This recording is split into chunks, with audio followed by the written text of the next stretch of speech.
Welcome to WKRP Montrose, a radio station masquerading as a podcast about Montrose, Colorado, and the Western Slope.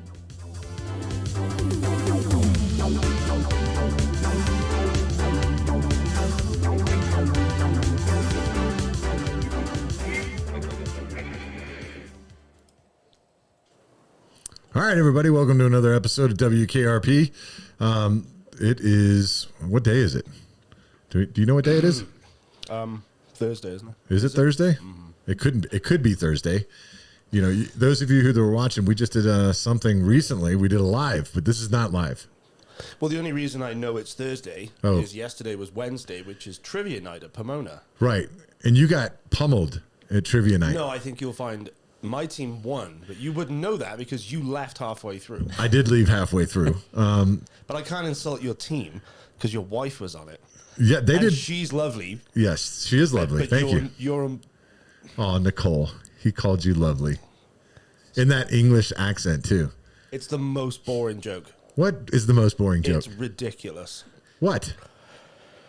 Are you bored? Can I just say something Yes. else? What is the deal? I know that sounds like Seinfeld. With these, I don't know how to be polite about this, idiots with their massive trucks tailgating around town.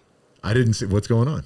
What do you mean? It happens all the time. It happened to me this morning. Hey, Russell. Some idiot with a big truck 3 inches from my bumper. Oh, do you mean just people tailgating in general? Yeah. Yeah, that's a thing around here. Absolute idiots. No, it's how we express ourselves. That's. Are you one of them? No. I drive a small electric car. That makes sense. But because I don't have to compensate for anything. That's right. Oh, so I see. It's early in the morning for you to be bragging about the size of your it's what it pee-pee. is. I think it's compensation, and that's how we express our freedom in our really crazy way. Ah, yes, there it is. Freedom. I need better downloads. I could have played and that would have been so relevant for you, the Scotsman with the Mel Gibson freedom. I hate those people. Who's the tailgaters? And you know what I do? Oh, okay, got it. You know what I do? I slow down incrementally 1 mile an hour using cruise control. 1 mile an hour until they get so annoyed they drive around me.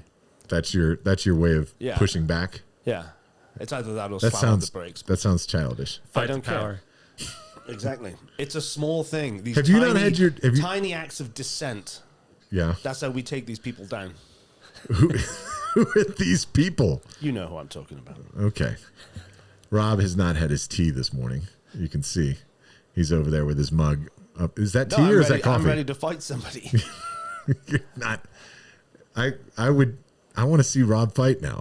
Well, the thing is, I have a Nissan Sentra. A what? But these guys... Wait, what do you have? I'm not doing this stupid thing this morning. But the funny thing is, it wouldn't be a fair fight because these guys in these big trucks, they pull over and then they have to have a little step stool to get out of their trucks. Are you saying they're tiny people that are driving big trucks? I think the term you people use is they are weenies. Okay. Little weenies with their little weenies driving big trucks. Okay, I think we've it's a good thing we don't have FCC regulation on this because I think you've overused the allotted number of. No, weenie and see, you just did it again. They don't count. That doesn't count. Hey, Russell, good morning. Yeah, I'm glad I'm here for an informative podcast on schools and stuff. Yeah.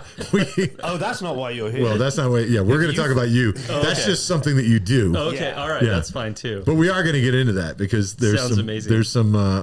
I was studying this morning.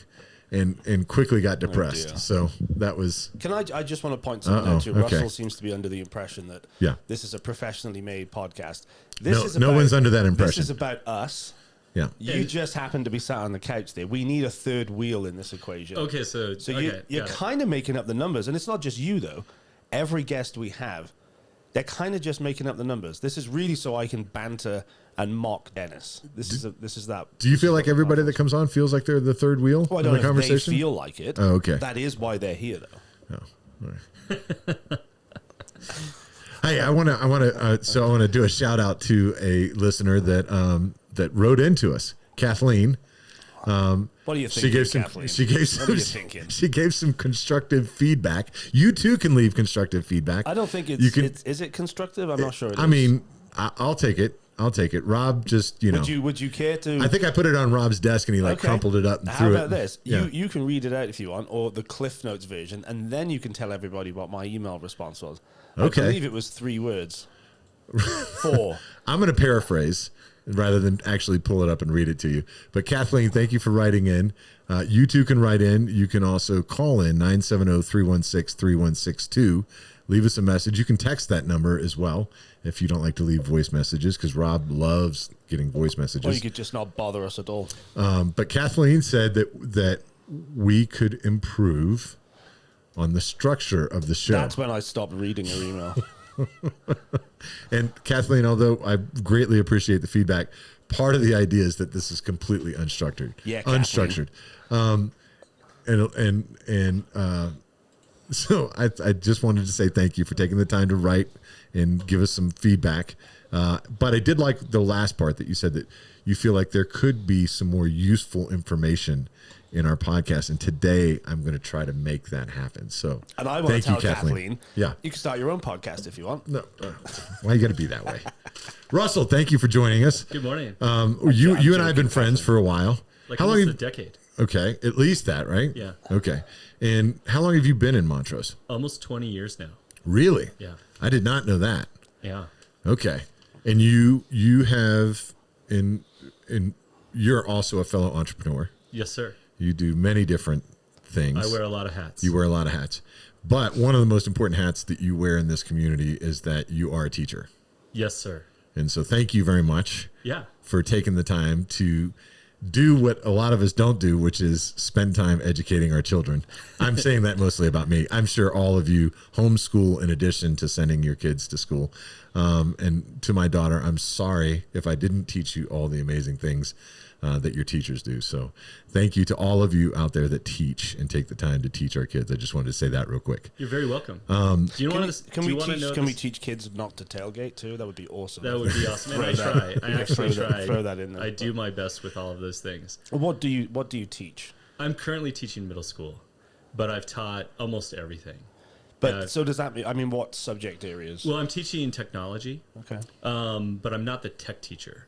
So, well, when you think of tech guy, you think of the guy who like fixes the iPads and stuff like that. That is not me. The guy over there that just presses the buttons. Yeah. He's the IT department. So I'm not IT. Like what I'm currently teaching, which I'm so excited to talk to you guys about, is I'm teaching this class called Digital Citizenship. Okay. And it's basically like a health course for the 21st century.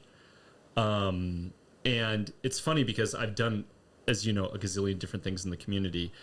And this is not the one that I'm necessarily the most passionate about, but it's the most important work that I've ever done in my life, period. Super impactful. Super impactful, helping, like having one-on-one time with kids at school to talk to them about like their phone usage and their phone behaviors. I can't imagine a more important and relevant class than that. And so, yeah, that's what I'm teaching right now at Columbine Middle School. It's fantastic. So, Kathleen, this is for you. I'm going to throw something out there. I did not know this fact. I mean, I knew. Okay, so first and foremost, there's been a study. It was held by San Diego State. I think the CDC backs it. Do you know what the approved amount of screen time is before you kind of jump over into being 2 times more likely to being depressed? How much time can you spend on your phone a day? 12 minutes. Okay, you are just doing that to be you. I'm guessing it's like an hour and a half. Okay, it's 7 hours. What? 7 hours. If you use 7 hours of screen time a day, you're twice as likely to be depressed or to have depressed feelings, that makes sense. depressed thoughts. So anything under 7 hours, in every hour that you decrease that. Yeah. Okay, so Rob, I wanted you to do this because That's ridiculous. You either don't sleep, don't have a job, or don't go to school. Well, I'm going to get into some more facts here real quick. Are you going to open up your phone and look at your screen time? I am definitely going to do that right now. And we did that today in class today. Did you? Yeah. All right. So here's the bad news, ladies and gentlemen. I'm going to show you mine. All right. Can you see what that says there? It's 10 hours and 24 minutes. 10 hours and 24 minutes is my average screen time per day. So you were saying, Rob? That's ridiculous.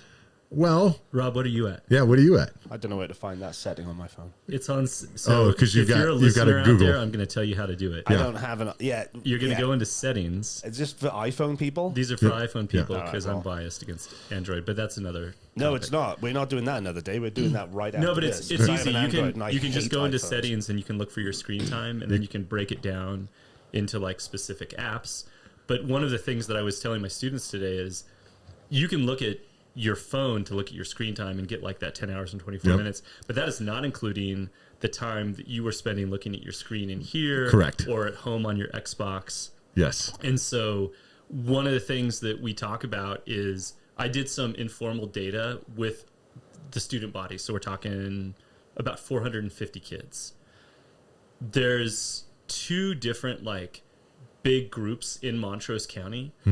And what's crazy is like on one extreme, I have kids who average 14 hours a day on TikTok, which means they wake up at 5:30, scroll for 2 hours, go to school, scroll during every single break, and then scroll like until 1 a.m, and then go to sleep, and their grades suck and everybody's surprised why, right?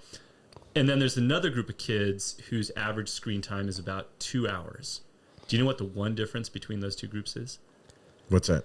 Grades. I mean, the economics probably or something. No, it has nothing to Economics do with has nothing to do with it. It has nothing to do with social. I thought it was going to. I thought it was going to be like the poor kids are on it more because they don't have as many opportunities.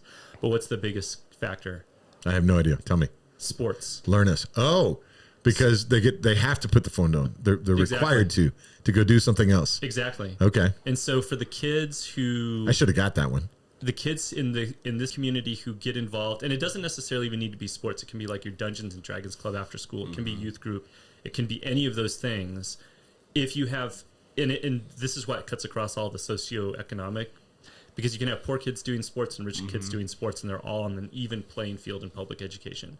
If you get involved in sports, then it's like a twofold increase. So it's the opposite of that factor, what you're talking about, because then they're getting the endorphins from working out. They're having like positive face-to-face social interactions instead of digital interactions. And then when they go home, they're too tired to scroll. And so most of those kids, they're averaging like, so if I break it down in the numbers, 35% of school approximately, those kids are involved with sports. Their average screen time is about 3.5 hours a day. Their grades are doing pretty good. I'm going to say C and above. And then you look at the 60%. There's about 5% that just don't have phones, which I think is amazing, but whatever. But the 60% who aren't involved in sports, then those become like the frequent visitors to the counseling office because of depression. And it's exactly backing up like all the data that you're talking about. Well, you see this. So I'm going to get back to the digital citizenship too here in a second, but you see this in the workforce too. Yeah. Like people, I think are becoming shorter and shorter with each other because there is also another study that shows like when you get that invested in that Black Mirror, like you become irritated when somebody disrupts you from it. Totally. And so I think that there's a huge kind of separation from some of our standard social interactions because we're interacting all through the phone. And I feel like that's, I get the ironicness of this. We're talking about it on the fact that we're on a podcast. You really get the ironicness? All right. I mean, I feel like I do. All right. I know that's not a word, but I just said it. Just saying. Rob, I mean, He hold on. Too. This guy was good. No, that's the wrong button. Where's the potato button? No, that was. This is a Dennis thing. When he does a Dennis, as I call it, which I just made up, you got to press that potato button. Okay. Yeah, you're great. Dennis did a Dennis. Dennis did a Dennis. But to your point, like that's the thing that I've had to figure out how to juggle when I've been teaching this class is because there's obviously like a ton of technology that is really cool and that adds to our lives. And so the big question is like, what side of that are we going to be on? How are we going to use this to empower ourselves? And unfortunately, it comes down to like the parents aren't able to do it. So I have to say to these kids, okay, you're 8th graders, your parents, like I just gave an informal poll, like how many of you have limits, and then the second poll I gave was how many of you found ways around your limits, and almost everybody had, obviously, because that's what middle schoolers do. Yeah. And so I'm like, They're resourceful little. Yeah, well, I mean, we were buggers. too. Like when we were growing up, it was like figuring out how to sneak out and get alcohol or whatever. And now you figure out how to like break into your parents' password and like get into their accounts and things like that. Right. And so they're doing it. And so then it's just like having a real conversation with kids almost every day. Like, are you happy? Do you like the choices that you're making? Because if not, then you can make other choices. What would those look like? Or how do you balance these? But ultimately, it's on you. I can't, as a teacher, tell you what to do or what not to do. Public service announcement, WKRP does not condone breaking into other people's passwords. I want to ask, though. Yeah. I mean, we talked about economics and stuff. Yeah. Everyone has access to sport to a certain degree. If it's cross-country running, maybe. But there are economic barriers to sport too, right? Like, yes, I mean, no. give me an example of it in Montrose. I mean, there's equipment. Do you have to pay for equipment if you want to play high school football here? How much does it cost to get in? Because you can say, you have access to sport, but if you want to play the one sport that actually costs money, then there's a barrier. Yeah. So that's tricky, but the short answer is in public education, if you want to do a sport, you can do the sport. There is no barrier. And they supply the equipment. Supply the equipment. Yeah. The coach may ask you to be part of a fundraiser. Right. But fundamentally, there are no barriers to sport. And I think that the Montrose Rec District, this is a shout out to them, with their rec leagues, those are also amazing opportunities that there's very little barriers. I know there's lots of scholarship opportunities, things like that for low-income people to get involved. So that's the case. However, the barriers that do happen with sport is like, for example, my daughter is doing volleyball right now. Right. In order to succeed in volleyball and to reach that like next level, so she'll be doing it in high school, she's got to do club volleyball, and that costs money, and that's a barrier. So there's a possible way for you to be good enough without doing those extracurriculars, but there are some barriers. You got a point, Rob, though. I think the financial barrier is actually not the equipment. The financial barrier is the time to take your kid, get them back and forth from the practices. Well, I guess that's another thing. If you don't have a reliable vehicle, or if you're a single mother and you have 3 jobs, right, then sometimes it's just not practical. But I know this is not not the majority of the cases, but Well, let's give a shout out real quick. It's All Points Transit, right?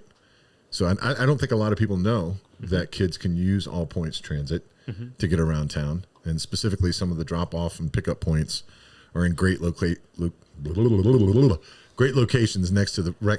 I'll just press the button for you. yeah, Lord. Thanks for that. Appreciate it. Anyway, back to the subject. So, All Points Transit. If you don't know, and you've got young kids, and it's tough for you to get them around town, All Points Transit is a safe opportunity for you to use public transportation in Montrose. I'm just going to say that. What's their They're not a website? sponsor. No. I don't know what the website is. That's your job over there. I press the buttons. allpointstransit.com. .com. There we go. Okay, so back to, I'm going to read you a quote. Yeah. And I want you to tell me who, I think you might know who said this quote. Okay. All right, you ready? It's really easy to have opinions. It's really hard to take responsibility. I think that sounds like something I would say. That is something that you said. Nice job. Well played. Give yourself a little pat on the back. Well done. Where did I say that? What was the context? So it was on Facebook, and you were actually congratulating somebody through an organization that had taken some responsibility and trying to help get something done. Yeah. But actually, I think that's a good segue in talking about digital citizenship. Yeah. We put a lot of stuff out there. We put a lot of opinions out there. We don't always take responsibility for the opinions that we put out there. And definitely not. Facebook is just full of people giving opinions without taking utter nonsense. Responsibility. Yeah. But that's part of the concept of digital citizenship. Like you need to understand that you're not just shouting into the ether. Yeah. That there are people on the other side of those comments and the other side of those things that you're doing. Yeah. And well, so that's and why there are consequences too. In the UK, we have laws. You do, yeah, very true. Somebody was arrested recently for inciting violence and hatred. I mean, there were some riots, and somebody tried to set fire to a hotel that was full of migrants. And somebody on Facebook was encouraging people to do this. Burn it, kill them, etc. They were arrested. It's a difficult concept to talk about in this country, especially with, the scenario. You have more freedom of speech here, actually, than we do in other places. And I think, if I'm correct, in places like Germany, you are not allowed to deny the Holocaust. It is against the law. You will go to jail. That's not the case here. I don't know where that line should be. Should you be arrested for saying something on Facebook? Well, the specific thing that you're talking about, there was a post on social media where, and I'm going to get the comment wrong, so please feel free in the chat or in the comments be of one whatever of those people, to correct and just absolutely criticize Dennis. Yeah, with no that's fine. consequences. That's whatsoever. okay. That's okay. But essentially, the person was saying, like, I wish they would set fire to that place. Jail. Straight to jail. And they did go to jail for it. But, in this country, is that, when you say where's the line, did that person, is that statement a statement of endorsement to, like, that they meant that? Or were they just expressing a feeling? Well, and they put it out. There are consequences to your actions. Yes, absolutely. If you don't want to suffer those consequences, think about what you do or say. I mean, you wouldn't be allowed to do certain things in the street.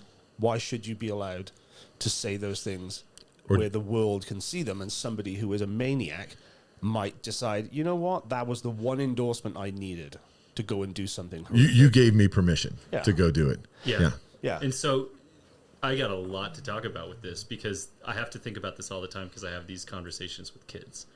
So the first thing I want to say is, going back to your original comment, what I learned like 20 years ago, I met somebody who was really influential in my life, and he said, you can't ever ask anybody to do something that you're not willing to do yourself. And so that's kind of how I have to approach the class. Like, I'm not going to say, like, don't be on your phones, because that's what bad parents do. They'll say, like, hey, don't be on your phones, and then they'll be on their phones. And again, I've taken the poll with my students, like, how many of you have had an instance where you've wanted to interact with your parents and they have not because they've been on their phone? And you see it all the time. Yeah. And so what do you say to a parent in that situation? Right. That's a polite, I don't want to create a fight, but like, how do you advocate for yourself in a situation? But then going even further to like the public sphere, so we're moving out of like the private sphere to the public sphere. What's been really curious to me is there is, in the United States of America, we're still trying to figure out like who's actually legally in charge of the internet. Right. And what free speech we're going to honor and what free speech we aren't going to honor. And the really cool thing is, in Colorado, there's a thing, and I am not a legal expert, so I'm being very clear that I'm not going to give legal advice right now. But there's a thing called Kiana's Law that was passed, which I think is really hopeful. And who Kiana was, is she was somebody who committed suicide because of online bullying. Right. Which happens all the time. And again, we're getting into the depression and people just like constantly seeing that. And so the state of Colorado passed a law that basically said, if you intentionally and repeatedly bully somebody online, there are legal consequences for you. And so I have a school resource officer actually coming into the class next week to talk about like, here's where this law applies, here's where that law applies. And that law is starting to like trickle down. And so here's a concrete example of that. What totally sucks is, in middle school and in high school, kids will take embarrassing videos of one another, and then they'll put them on like anonymous accounts so that they can't get caught. And then it gets all shared. However, with things like Kiana's Law, the state of Colorado at least has said, no, we can look at your IP address, and I don't care, Snapchat, you have to play because the law's on our side now. Right. And so we can see who that is. Right. And so last year, there were some students who said like, hey, Mr. Evans, there's this embarrassing video of me. It's on this anonymous chat. And so all I had to do is say, hey, guess what? There's an actual law for this. There's a consequence for this. Right. And that whole page, or whatever we would want to call it, came down because whoever was administering it I didn't know who they were. Right. They were told to remove it, or the platform removed it. Right. Exactly, because, hey, there's finally a consequence for it. Right. Well, I know in some countries, South Korea, I'm certain it's still the case today. When I lived there a long time ago, you could only really go online in gaming forums and stuff like that if you used your ID to register. Yeah. There were no anonymous Yeah. accounts. You were not allowed to have them. It was against the law. Yeah. Precisely so this kind of stuff could be tracked directly back to an individual. I don't know. Again, I don't know if that is the way forward. I don't know either. I can tell you this. One of the things that I actually heard this was on a YouTube short. There were two gentlemen discussing digital citizenship, and they said, back in the day, date ourselves here a little bit. When you had an issue or whatever in school, like you might solve it on the bus, you might solve it on the playground or whatever. But when you went home, at least you were safe. Exactly. Right? You go home, mom and dad were going to be there. Yeah. You didn't really have to worry about anything. Is there a safe place for a kid today? Because almost all of them have that device that's sitting next to you that I've got sitting in front of me. Like, it blew me away. The Pew Center, PEW, studies for showing what accessibility to a device is 93% in this country now. Yeah. 93% of households, any age kid, The other 7% are like the Amish or something. right, has access to a device. Yeah. Whether it's a gaming console, whether it's an iPad, whether it's a phone. Like we pride ourselves in starting this conversation where it's like, well, I'm not going to give my kid a cell phone till whatever. Yeah. But then you turn around and you see they've got an iPad in their in their 7-year-old, 6-year-old, 3-year-old's hand, right? Yeah. It's just insane. And it dawned on me when that really impressed me when they said, is there a safe space for a kid anymore? Because, when we were younger, I'm of the generation that my parents did, like, hey, I got the television nanny, right? Like the television babysat me at some point during the time period. My both parents had to work, whatever. I'm not trying to say that, but it is an unintended consequence that we're trying to offset some of our parental time, and yet we don't really have an idea what all access that gives our kids to and gives other people to our kids. Well, and the thing is, it's not just kids either, right? Right. Well, it's adults too. Impressionable adults, but also just hateful people out there have access to everybody else. Yeah. I mean, there are plenty. I mean, there was the Montrose message board. But there's we have like 20,000 people in Montrose. There are like 30 or 40,000 people in that group. Yeah. And with one comment, you can reach a lot of people, and you can be informative and nice, or you can spew all kinds of nonsense. So it's not just kids, but what I like at the digital citizenship is hopefully those kids, they learn some stuff and become responsible adults. But maybe there should be an adult digital citizenship I think class. it'd be great if there were. So, do you know what October 14th through the 18th is? I do not know. Digital Citizens Week. Sounds great. Citizenship Week. Sounds great. So I don't know what we should try to do for that. But let me back up, because Rob had a good segue and I just screwed it up. Define digital citizenship. Well, I think what it means is... What does it mean to be a good digital citizen? Well, you have your spheres of influence, right? And so are you going to be a good person to the people around you, and then to the community, and then the world? And are you going to do that in a safe and respectful way? And so going to that Pew study that you were talking about, and I think this is actually like a hopeful thing.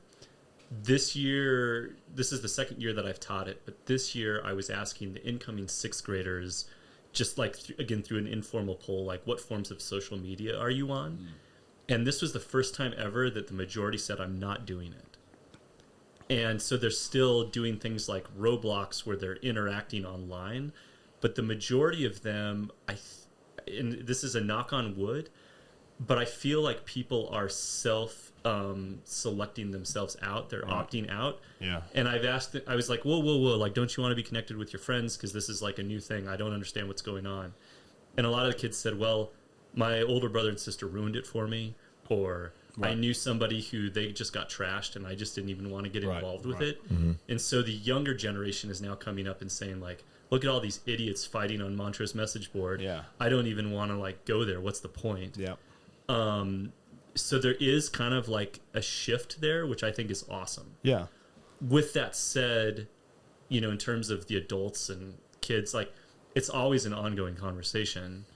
An interesting thing that I didn't know before teaching this, though, was that the actual screen time has not gone down since the 90s.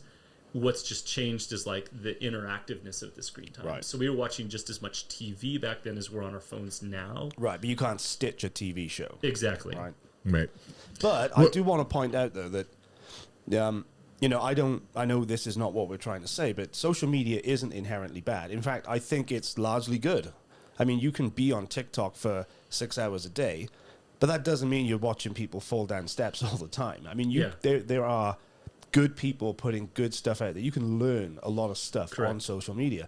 I use it to keep in touch with people who live a long way away. Correct. It's incredibly valuable. Yeah. But I guess that's the digital citizenship part, right? Is how to navigate that and you know. And there are positive people on Montrose message board, and there's some good information out there, like WKRP at Montrose that publishes its episode on Montrose message board. Yeah.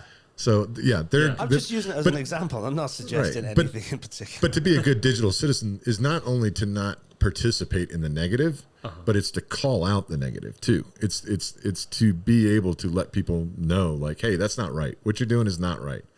So you can't just be passive in it as well. Well, I mean, the thing is, though, do you want to get involved? It sounds like you're suggesting that you have a responsibility. I think you do. I think you I'm do not have a responsibility when somebody's being bullied online, or when somebody's using, like, inappropriate language to make a point.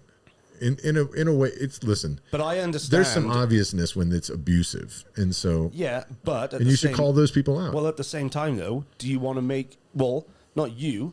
What about if it was your kid? You want them to potentially make themselves a target? I mean, there are systems for reporting comments to administrators and that kind of thing that can be done anonymously. I don't think it's necessarily a good idea to advocate people putting themselves publicly in the firing line, potentially, because that if you're one of those people online who does that kind of stuff, they can very quickly turn their attention to you. I think the problem is the same problem that the confidence it gives people with the anonymity to like stand behind something and say something and do something. Let me put it to you this way: if something were happening in front of you physically, would you not say something to somebody? If somebody was abusing somebody verbally, I would. Okay, but that's because I've kind of. So that's what I'm saying. I feel like would I advocate my nephew? I feel like 18-year-old nephew to get in between two guys in the street. Not necessarily. And this argument is really good because what you guys are talking about is what it means to be a citizen and what it means to be digitally. So if we're talking about the real world, do I want to go and protest on the corner of Main and Townsend? That's a choice that I have to make as an individual. And I have to understand the consequences of that. And like what you guys are both saying, how do we balance this? And again, as a teacher, I can't tell kids what to do with something like that. Right. But I can say, like, definitely consider your consequences. The thing, though, that is true in the real world that is also true digitally, and this is just like a funny example, but like yesterday in class we were talking about snap streaks. So for those of you out there who don't know what Snapchat is, I'm just going to explain this. There's a thing called Snapchat, and if Dennis and I are both on Snapchat, then we streak one another. And so I'm creeped out by this. So streak. You might want to define streak. So it's the number of times that we. It's the number of times. So like I send Dennis a snap, which is basically a text on this app, right? And then he sends one back to me. Then when you get that, you get a streak of, say, like 400 days continuously or 800 days continuously or something like that. So it's a day-by-day It's a day-by-day thing. Okay. And what's crazy is, like, kids have real value. Right. They sincerely value. Right. And they value it to the point where if you forget to do it, Snapchat says, well, you can pay us $5 or whatever to keep your streak going. Right. And almost every kid does it. Are you kidding me? I'm serious. Yeah, to just have this like number, this streak going. I did not know that. It's crazy. And so the average streak But they've gamified it to the point of adding a dollar value to it. They've added a dollar value to this arbitrary thing And that is between they must two make friends. a ton of money. And they make a ton of money on it. And what's so manipulative about it is I was comparing it to alcoholism, because if you have somebody who's trying to overcome an addiction, what always sucks is their co-enablers call them up and they're like, hey, where are you at? Come back to the bar. Right. And Snapchat is exactly the same thing, where they're like, I ask all the kids, like, do you care about Snapchat? And they're like, no, not at all. Well, then why are you maintaining the streak? And every single one of them will say, I don't want to disappoint this friend. Right. And I'll say, well, will you lose that friend? No, probably not, but they'll be pissed at me. I would rather pay the couple bucks than have my friend upset with me. Yep. And I understand that. Like, it's manipulative. It sucks. Yeah. But then we switch the conversation, like, how do you get out of that? And if we look at the metaphor of alcohol, AA is such a great model because you have a peer group, a support group that is around you saying, like, it's okay to not do that. It's okay to not do it. So instead of having the people saying, come do it, you've created a support group of, it's okay not to do it. So then I really flipped it on him and I said, who at this point thinks that this is just complete BS? And like only 1 or 2 kids in each of my class said yes, which I expected. Right. But I said, what would it be like to talk to that friend in person who you have that snap streak with and say, like, can we just agree that this is insane? Yeah. Because then when you have that other person, then it's like, hey, Rob, like, you and I agree this is insane.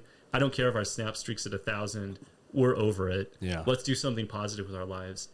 And so if you, in terms of the citizenship stuff, if you have, whether you're going to pick a fight on Montrose message board or go to the street corner, if you have just one other person who like believes in what you're doing as your support structure, then like social study after social study says you're going to be way more successful than when you're just going out and doing it on your own.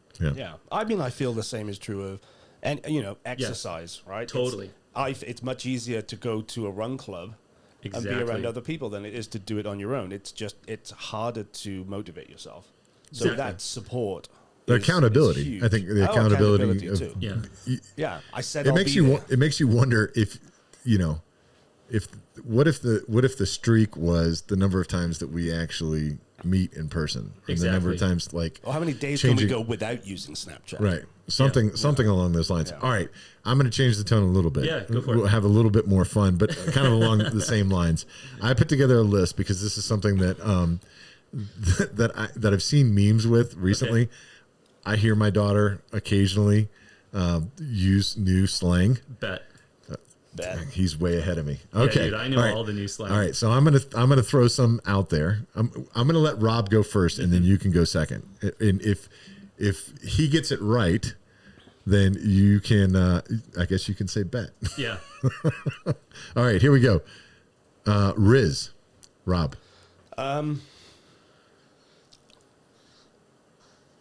I don't know. Clothing? It's the clothes? No, that's drip, isn't it? Here we go. Yeah. So your Riz is like your sex appeal. Okay. But it's like your vibe. Your charisma, your charisma, style. Your style. So an example would be my Riz is off the charts. That would be but you couldn't, like, if you're saying off the charts, that's an old school with a new school, and Yeah. that wouldn't be cool. Yeah. So But you just dated yourself. So what they'll say is, if your Riz is off the charts, they'll say you're the Rizerator, or you're the Risley Bear. Nice. I was gonna say dead ass, but do you know what dead ass is? dead at no. Do you know? Dead ass is like it's absolutely certain that that's going to happen. So if you are the Risley Bear, then I would say Seriously. dead ass. All right. Taking the W. No, this is an American one. I guess W means win, There you go. right? Yeah. Here, Taking the win. Yep. The L as well, you Yep. say, right? Yep. But that's not new. That's not new. So they're That's- recycling a lot of these Yeah. things. Yeah. No cap. Right. Well, that means true, right? Cap means false. So cap is like your line. Right. So, And so no it's- cap means fact. Yep. Right? Sus. Well, suspicious or suspect. Okay. Yep. Mid. Average. Average. Okay. He nailed it. Yeah. Okay. The thing that's going on there. Nice job, gentlemen. Okay. I have one. Yeah. You do? Well, I have one because, so generation, you do Generation Alpha? Yeah. That's This who I'm is- teaching. Right, so this is a new one, and I think they are born after 2010. Uh-huh. So there is something called the Phantom tax. Yeah. I don't know what it is. No idea at all? Have a guess. The phantom tax. No. Phantom. Phantom. Phantom tax. I don't know. Okay. I don't know. So the phantom tax is like when somebody just takes something from you Uh-huh. because it's based on this YouTube personality who he just like randomly steals stuff from his friends, like their fries, and eats them. Oh, dude, I'm the phantom Yeah. tax for real. Like when So- I go to eat with anybody, Yeah, your so food what you is do is when you steal the fries off of your buddy's plate, you just say phantom Phantom tax, tax. and then just like stuff them in your mouth, and there's nothing, no cap. no cap. I'm gonna use that nonstop. That is definitely, you did that for me, didn't So you? for all those, I got a Don't bunch start more. using it. Yeah, let's have some more. So for all those people dealing with middle schoolers or high schoolers right now, like, so the newest one, well, there's a bunch of new ones, but like Skibbity. Yeah, skibbity. So you can have like two things. You can have like Skibbity Riz. So that's like, okay, you're doing good. Okay. But you can have Skibbity Ohio Riz, and Ohio has become synonymous with bad. Bad. Yeah. I Sorry, knew that. sorry to all of our listeners in Ohio. No, that's all right. Well, you Sorry, guys Ohio. already know about it. If you haven't YouTubed So the Ohio Ohio- sorry. Cincinnati, like, you know, Ohio. Say that again. So Skibbity Ohio Riz, your Riz is bad. Your Riz is bad. Okay. And so what's really fun is like I'm not supposed to know those things, and the kids hate it when I say those things. Yeah. But like if a kid gives a dumb answer, I'll just be like, "What's up with Skibbity Ohio Riz over here?" And everybody will like, "Oh, you know, like." What I love is there's loads of videos Yeah. on social media of parents doing that. Yeah. And the kids hate it. No, I mean, so did you when you were young and No, you but had it's your, great. you to thought see you those had your videos. language. You Yeah. know what's coming back though is fire. Yeah? Yeah. Really? Okay. Okay, sorry. Good segue. Yeah. I'm going to play an audio bit, and you guys are going to tell me what this person said. Okay? Are you ready? Yep. Here we go. Friend, try and experience what I'm about to chirp in your lobes, okay, cool? Today, buddy, we're gonna discuss grindage. Having filled the furnace, packed the cheeks, and stuffed the gills. Okay? You're probably used to eating twigs, right? But out here in the US of A, buddy, we got something called the 4 basic food groups. All right. Break that down for me. Does anybody remember what that Yeah, what well, that was from? Yeah. Any- I know because he told me earlier, but I Oh, knew. okay. Do Yeah, you who know- want, do you know what I movie guess it's we'll from? do the same way. You want to? No, we'll do it It's in reverse. old school. You I go don't- first. I don't get it. You don't get it. It's too old. Okay. It's too old. It's Encino Man, right? Yes, it is. Pauly Shore. Yeah. So he said, "I'm going to chirp in your lobes." Right. What does that mean? Well, I'm gonna Talk in your ear. tell Yeah, you something. yeah. Yeah. What else did he say? Grindage. Right. Don't know. Yeah, I think It's a substance, dude. You got to you got to eat the grindage. Get the grindage. Whatever you're gonna eat. like you're grinding your Yeah. corn or Okay. something. And So- I know you eat twigs. It's like you're eating health food. Right. But we got the 4 basic food groups here in the US of A. I'm going to chirp in your lobes. Chirping your lobes. The We're going to US bring that did they back. say the Hey, kids, we just gave you something new. Yeah. If you're listening, we are chirping in your lobes. We are chirping in your lobes. All right. This is one last funny thing that I had. Okay, this is from Keegan Korf. I hope I did not mess that up. And she actually had a great TEDx talk on digital citizenship. Sure. And the thing that I thought was most interesting that she said is she was talking about when Facebook came. She was of an age like when she was in college when Facebook came out. Yeah. And when Facebook came out, it was only for college students. Mm-hmm. And then all of a sudden, Facebook said, "Okay, now everybody can come in." Yeah. And she and her other fellow students were like, "Holy shit!" Yeah. We're like out. we've put a lot of stuff into this platform that we did not expect that all of a sudden our parents or grandparents or whoever could have access to. Yeah. And she said her favorite thing to do is to go to talk to young people and said, "What if all of a sudden Snapchat tomorrow made that same decision?" Right. And all of a sudden said, All the stuff that It's you open to think everybody. you thought was private. right. Yeah. And just watching the look on their face, like that is part of digital citizenship as well. Is like understand what you're doing on what platform you're doing it on, But when it's out and what are there- the consequences Yeah. if those things change. Yeah. But I think what really sucks based on that Because is- nobody reads the fine print of what that says the platform can or cannot do with the content that you're creating. And that's totally true. And it's been interesting how, like, I've noticed a shift in even just the last couple of years between what is like the preferred platform. And so now it's without a doubt TikTok. A couple of years ago it was without a doubt Snapchat, because it was a way for those generations to say, like, no, this is our space. Like, you get your Skibbity Ohio Riz away from us. So, like, I have noticed that, but there's a Supreme Court case. Hopefully it goes to the Supreme Court right now. It's been presented to them, and here's the situation. What's different about Facebook and TikTok is when we were kids or in college, everybody could see everything on Facebook. So if you posted something, like, unless you specifically said it's private, it's kind of like public commons.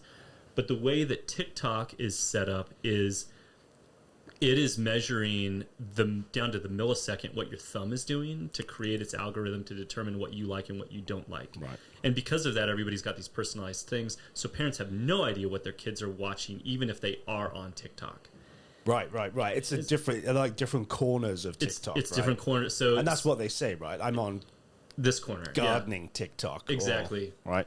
And there's positives and negatives. Yeah. And what happened was, and this is really tragic, there was a young girl who watched a choking, hanging blackout video. She was 10 years old. TikTok suggested it to her, and she tried it, and it killed her.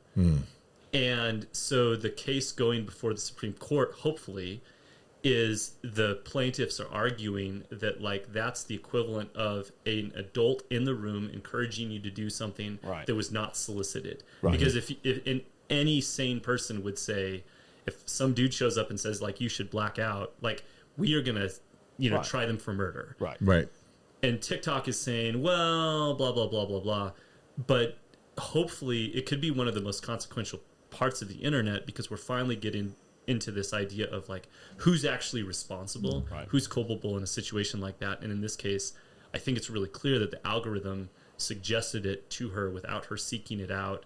Then she was an impressionable young adult. So and presumably that stuff, or just the TikTok, content's not available to somebody who's not of age. Well, it shouldn't be. I'm presumably it shouldn't be on TikTok to begin with. Right. But I would guess then the algorithm is kind of more powerful than the monitoring of content on TikTok. I mean, I've reported stuff, and I thought, this is crazy that this is on here. And you get a notification saying, oh, we reviewed the case, but we found it didn't break any of our rules. Clearly there was not a person behind that decision. So the effort has not been put into that process as much as it has into the algorithm. Adults, aunts, uncles, grandparents, parents, if you haven't seen, because we're talking about the algorithm, if you haven't seen The Social Dilemma on Netflix, go watch it so that you can better understand when people say the word algorithm, what that really means. These softwares are meant to get you to continue to use them as long as you possibly can. There's a purpose for that. I recommend Social Dilemma on Netflix if you haven't seen it. It really kind of helps break some of that down, give some good visuals for it as well. All right, we're going to start wrapping things up. But before we do that, I do want to... actually, there was a word that I didn't put in here that I do think is important for... 1 second. I want to bring around one positive thing to all of this, and then let's end on that funny word, whatever. Okay. So he's dictating how we do the show. Yeah, wait a minute. No, you can't do that. I'll come back to service. that. I'm being a digital citizen. Like, we need to talk about this right now, because this is really important. The biggest question that I get from parents is like, okay, so given that this nonsense out on the internet is there, like, what do we do? And at the end of the day, what I've been telling people is, like, look, you're never going to be able to see what's on the kid's Instagram. The key is, how many trusted adults do your kids have in their life? Right. Because then if it's something that they feel comfortable talking to the parent or their counselor or their aunt and uncle about, then adults can get involved and give real guidance and get kids out of trouble really fast. Right. And so in that case, I'm really happy, because as a parent, my daughter says, hey, I see this thing, even if it's just like a text message, how do I respond to that? If you can be involved in your kid's life, then that's the ultimate remedy to all of this, because then you can give them the advice. They can be the citizen. They can decide. They can report. Right. And so, I'm support, very optimistic about that. Support those relationships too. Like Exactly. for my daughter, trusted relationships, people Exactly. that are positive influences in their life. I think sometimes parents get upset that they feel like it should be them. Yeah. And that's not always the case. Yeah. And so, like, if it's a grandparent, an aunt or an uncle, a teacher, somebody, a mentor or Yeah. whatever, as long as you've had the opportunity to interact with them as well and have that trusted, like, hey, if you come across something, I'm trusting that you'll let me know type of thing. Yeah. But I was just going to say, absolutely. I think as a parent, one of the best advice I've gotten is just to be engaged. Totally. Try to find those opportunities to engage with them, and try to really be more thoughtful instead of just going like, hey, what did you do today? Or how did school go? Or whatever. Mm-hmm. What was something interesting? I see you're on your phone. What's something interesting? Share with me. Tell me, what it is that you like watching. I think even before that, you can just not be so judgmental, perhaps, Yeah. especially about things you don't understand. Right. Like, oh, you on that stupid Snapchat again. Don't say that. Don't. But if you don't understand it, Right. it's okay to ask questions. But I think we, as a society, we're very judgmental on younger people because of the things they do, because we don't understand. But that was the case back in the 50s when rock and roll came out and Yeah. stuff. Yeah. There's always that Yeah, generation. try to remember when it was sex, drugs, and rock and roll, how you felt when adults were trying to understand you. Is that what you're trying to say? Something like that. Can I just say this? Yeah. I want to give a shout out to Pomona. This is empty because for some reason Russell decided to come here in the morning. And as much as I love a good beer, I'm not having a beer at 10 o'clock. Well, and to make it appropriate for an episode talking about digital citizenship and talking to kids, what we will say is, and since this came up, Pomona has a great program called Friday Nights. Friday Night Lights, isn't it? I think we'll go with whatever Rob said. He probably knows better. But the point is, Rob was talking about earlier, like access to being able to do events, because not everything's athletic too. Like Exactly. some people, this is athletic as well, but like rock climbing or hiking or, mountain biking or whatever it is. If you don't know, check out at Pomona Brew. You should tell me what the website is.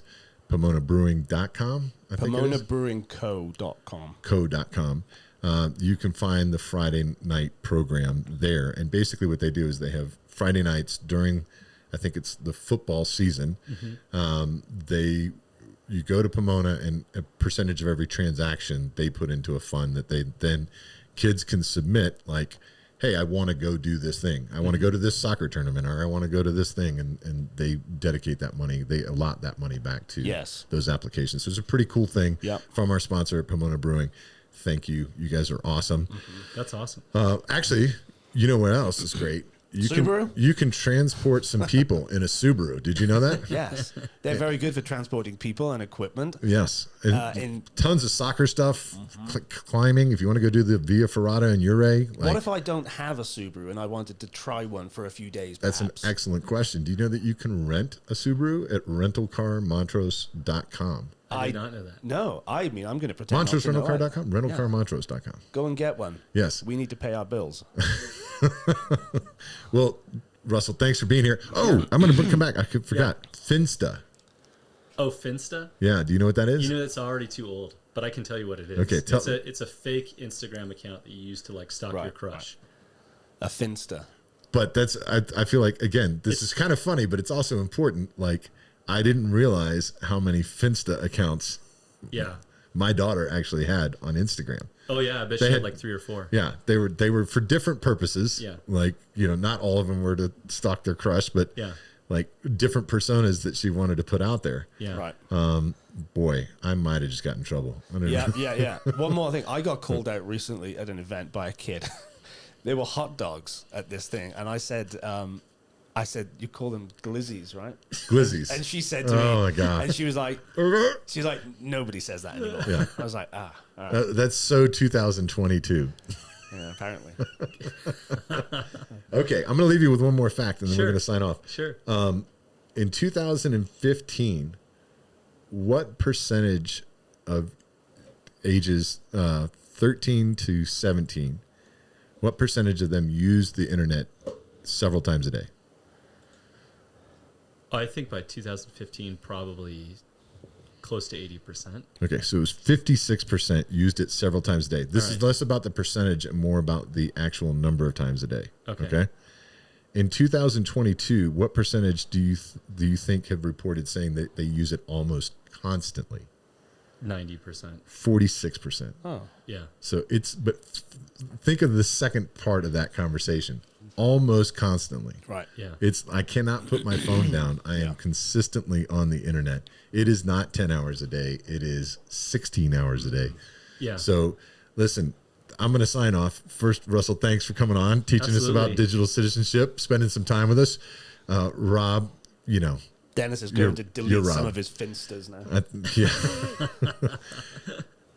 Note to you guys out there, watch WKRP, listen, and then put your phone down, interact with some people, go to trivia night, beat your friend senselessly on trivia. That's what I like to do. Go to Pomona Brewery. Yeah, go to Pomona Brewing. Face-to-face contact. I love the fact that they have the bench tables that you kind of social hour. So spend some time with each other, take care of each other. We'll talk to you soon. Russell, thanks for showing up. Thanks, Thank you, guys.